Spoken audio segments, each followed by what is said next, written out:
Good morning, friends. Today I want to provide some tips and suggestions for helping your kids to become more independent with their self-care activities. So in occupational therapy, we refer to what's called ADL, so activities of daily living. These are everything from brushing your teeth to getting yourself dressed, going to the bathroom, all of those self-care tasks. And then we extend that to instrumental activities of daily living, so IADLs, meaning things like chores, doing the laundry, meal preparation, all of those kinds of things. So I think we would all agree that as our kids grow and develop, we want to help them to become more independent with all of these things, these daily tasks that need to get done in order for the day to be successful.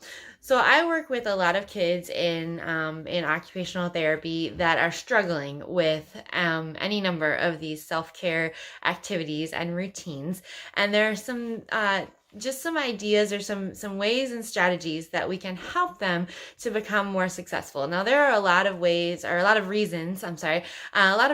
that kids might struggle with these activities. And so by no means can I, in a 5-minute video, cover all of the different things that might be going on with any specific kiddo. But I'm going to provide just some of my top strategies or tips for maybe helping your kids to become more independent with these things. So the first thing that I would recommend is developing some sort of routine or checklist. So this is a checklist that we created when my own son was younger. It's kind of his morning routine. So it goes through go potty, brush teeth, get dressed, brush your hair, eat breakfast. So this is just kind of was his morning routine, and we created a little list so that he could check off each item as he went through the morning. Now with kids, I have made these for routines like this where it's each different task.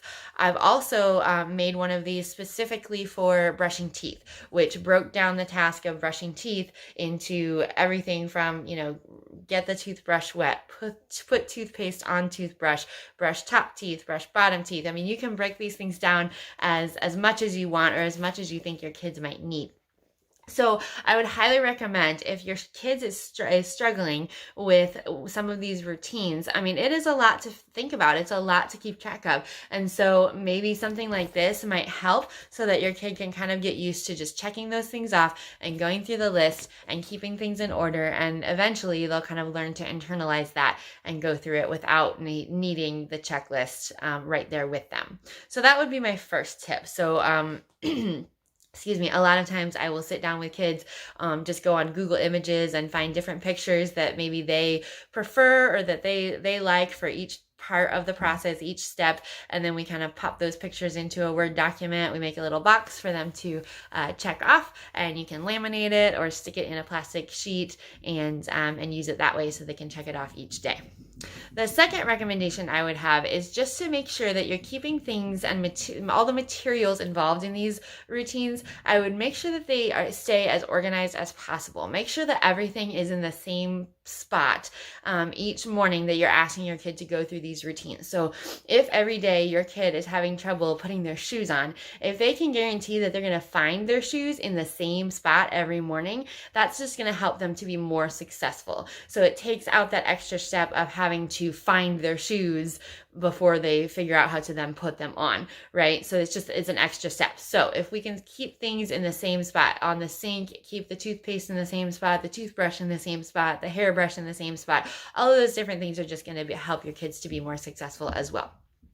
And then the third thing I would suggest is just to maybe find some ways that you can add some visual cues into these tasks. So a common issue with kids is putting their shirt on maybe backwards, putting their pants on backwards, putting their shoes on the wrong feet. Getting dressed can be kind of a little more complicated when you're struggling with these things. So find ways to use visual cues. So, we all grew up looking for the tag. So we knew that the tag went in the back of the shirt, the back of the pants. Well, a lot of clothing these days is tagless, which is great, but it takes out that, obvious visual cue for some kids. So it's a little harder to figure out maybe which side of the shirt is the back of the shirt, for example. So if you can maybe put just a spot or, use a marker to put something on that shirt so they can kind of tell which side is the back, which side is the front.